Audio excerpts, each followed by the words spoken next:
Assalamualaikum warahmatullahi wabarakatuh. Perkenalkan, nama saya Faizatul Fitriya dengan gelar SSI MSI. Di sini saya akan mengajarkan mata kuliah Bahasa Indonesia untuk mendukung perkuliahan-perkuliahan kalian yang lainnya. Oke.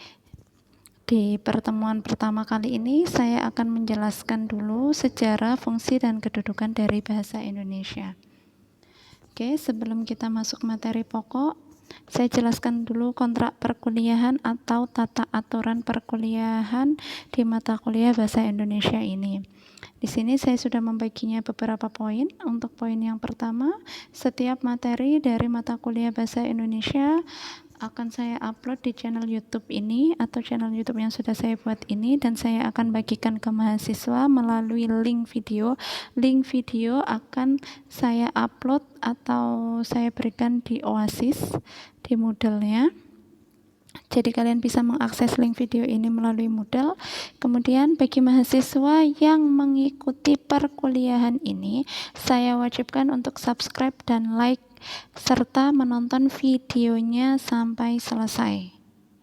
Untuk poin yang kedua, absennya kalian isikan di kolom komentar di channel YouTube tersebut.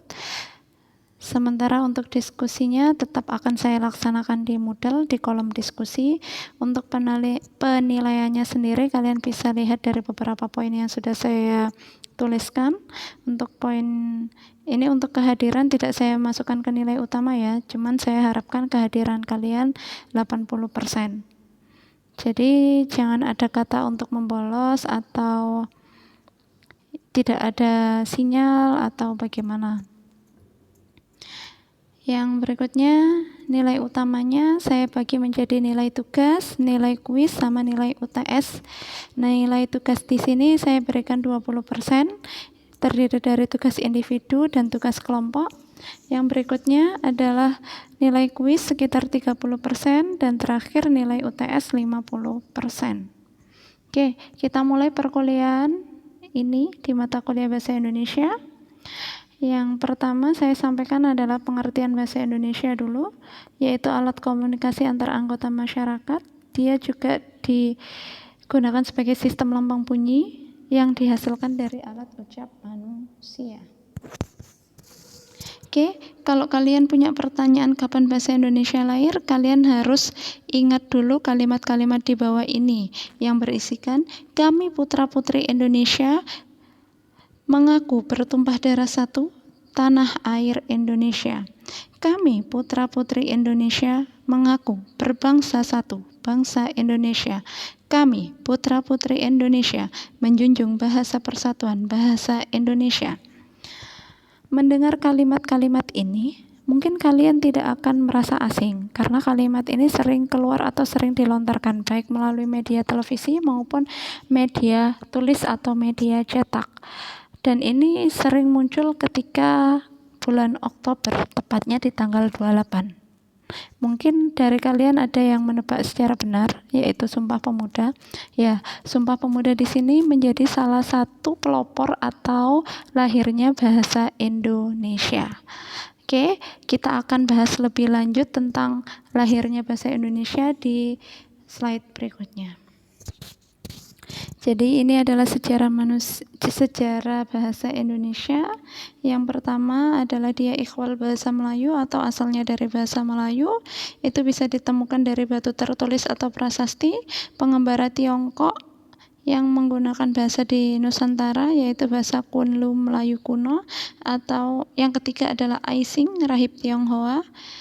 Oke, mengapa bahasa Melayu itu digunakan di bahasa Indonesia? Yang pertama dia adalah lingua franca dan dia tersebar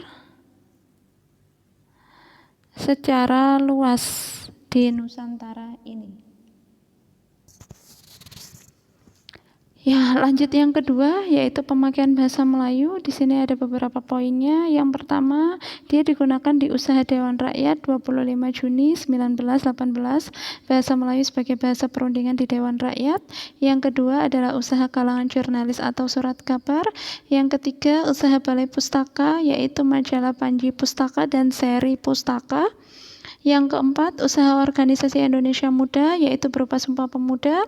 Yang kelima, usaha Pujangga Baru, berikutnya usaha organisasi politik, kemudian usaha pemerintah Jepang, kemudian usaha pemerintah RI yang diterapkan di sekolah, luar sekolah, dan pembukaan ejaan. Pembukaan ejaan ini ada berbagai poin juga ya, bisa kalian lihat di slide-nya ini. Oke, pertanyaan berikutnya, mengapa bahasa Melayu menjadi bahasa dasar lahirnya bahasa Indonesia? Itu ada banyak sebab dan ada banyak pertimbangan. Dan di sini sudah saya jelaskan melalui beberapa poin. Yang pertama, bahasa Melayu selama berabad-abad telah digunakan sebagai lingua franca atau bahasa perhubungan di seluruh kawasan tanah air kita atau Nusantara. Bahasa Melayu mempunyai sistem yang sederhana. Bahasa Melayu tidak mengenal tingkatan bahasa sehingga mudah dipelajari, berbeda dengan bahasa Jawa, Bali, Sunda, Madura yang mengenal tingkat-tingkat bahasa. Jadi yang dimaksud tingkat bahasa di sini adalah ada bahasa yang digunakan untuk usia yang sama, misal seumuran. Ada bahasa yang digunakan untuk orang yang lebih dewasa atau orang yang lebih tua. Ada bahasa yang halus, ada bahasa yang kasar. Itu yang dimaksud dengan tingkatan bahasa. Yang berikutnya adalah persebaran bahasa Melayu paling meluas di berbagai daerah dan melalui batas-batas wilayah bahasa lain, meskipun penutur aslinya tidak sebanyak penutur asli seperti pada bahasa Jawa, Sunda, Madura, ataupun bahasa daerah lainnya. Yang berikutnya, bahasa Melayu tidak dianggap sebagai bahasa asing karena masih memiliki kekerabatan dengan bahasa Nusantara lainnya. Kemudian yang terakhir, bahasa Melayu memiliki kemampuan mengatasi berbagai perbedaan bahasa antar penutur yang berasal dari berbagai daerah.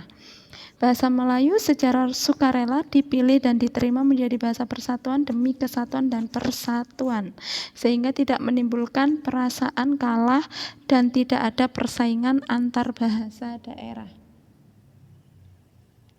Namun kita harus tetap melestarikan dan mencintai bahasa daerah kita ya, sebagai warisan budaya yang ditinggalkan oleh nenek moyang. Ini slide berikutnya menjelaskan tentang asal nama Indonesia. Jadi nama bahasa Indonesia ini disarankan oleh Muhammad Tabrani tanggal 2 Mei 1926. Terus 1850 Indonesian itu usulan yang pertama oleh George Windsor Earl. Terus 1850 dia diusulkan sebagai Indonesian oleh J.R. Logan. 1875 Indonesik oleh Abastian. Yang terakhir adalah 1925 oleh Perhimpunan Indonesia di negeri Belanda. Ini adalah cuplikan pidato dari Muhammad Tabrani atau M. Tabrani melalui rapat panitia perumus Kongres Pemuda Indonesia pertama 2 Mei 1926. Saya bacakan sekilas ya, saya bacakan dulu ya. Kita sudah mengaku bertumpah darah satu, tanah Indonesia. Kita sudah mengaku berbangsa satu, bangsa Indonesia. Mengapa kita harus mengaku bahasa persatuan, bukan bahasa Indonesia? Bahasa persatuan hendaknya bernama bahasa Indonesia. Kalau bahasa Indonesia belum ada, kita lahirkan bahasa Indonesia melalui Kongres Pemuda pertama ini. Itu adalah pidato dari M. Tabrani atau Muhammad Tabrani untuk sebagai pengakuan bahwa bahasa nasional yang digunakan di Indonesia adalah bahasa Indonesia. Berikutnya adalah tonggak sejarah perkembangan bahasa Indonesia. Di sini mulai tahun 1901 sampai 1972. Untuk yang 1901 yaitu penetapan ejaan oleh C.H.A. van Ophuijsen bagi bahasa Melayu di Indonesia.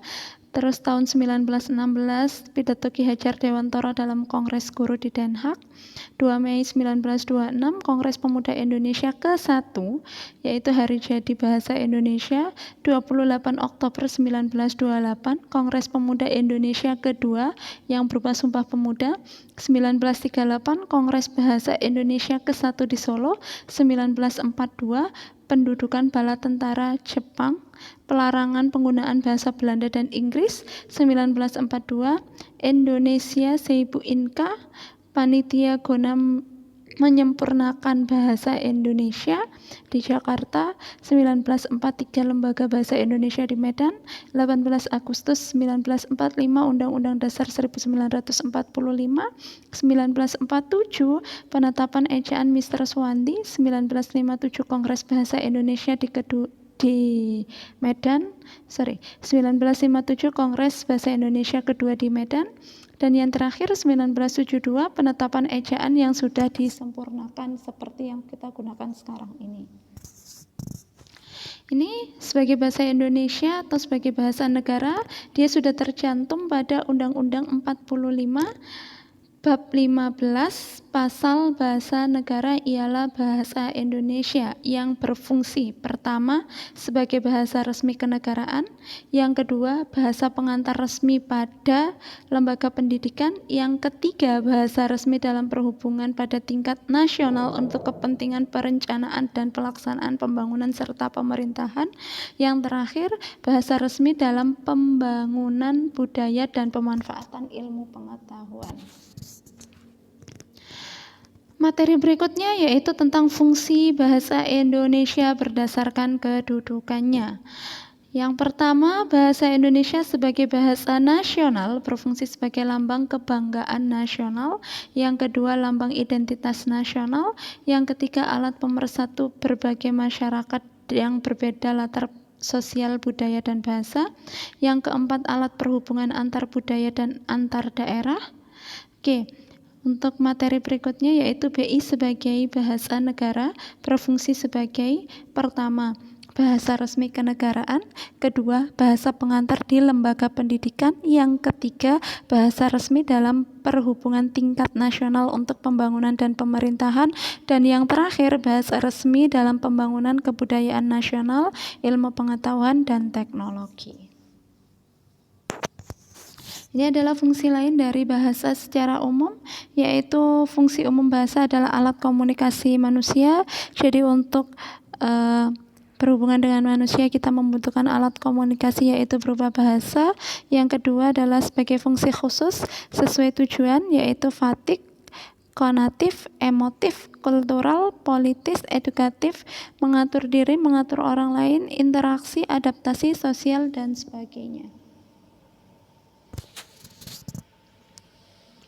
Oke, untuk pertemuan pertama kali ini saya berikan tugas ya ke kalian, yaitu tentang kalian merangkum tentang bagaimana sejarah perkembangan bahasa Indonesia dari bahasa Melayu hingga menjadi bahasa yang sekarang ini, terutama pada bentuk penulisannya. Kalau dulu kan penulisannya itu misal Soekarno, penulisannya adalah Soekarno. Kalau yang sekarang sudah disempurnakan menjadi Soekarno, atau dulu mereka menulisnya Doelu, kalau sekarang sudah Dulu atau dulu. Itu tugas yang pertama. Oke, untuk tugasnya ini bersifat individu ya, dan dijelaskan melalui PowerPoint, dikumpulkan minggu depan, dan sebelum UTS dipresentasikan, dan videonya dikirimkan ke saya untuk saya upload di channel YouTube, dan kita adakan diskusi di sana. Oke. Kalau kurang jelas masalah tugasnya bisa kalian tanyakan di kolom diskusi pada Moodle. Jadi kalian bisa tanya sedetail-detailnya dan saya akan menjelaskan sesuai dengan apa yang kalian tanyakan. Baik, sekian dari saya. Terima kasih atas subscribe-nya. Terima kasih atas like-nya juga. Selamat belajar. Semoga apa yang saya sampaikan ini memberikan manfaat yang baik untuk kalian. Terima kasih. Wassalamualaikum warahmatullahi wabarakatuh.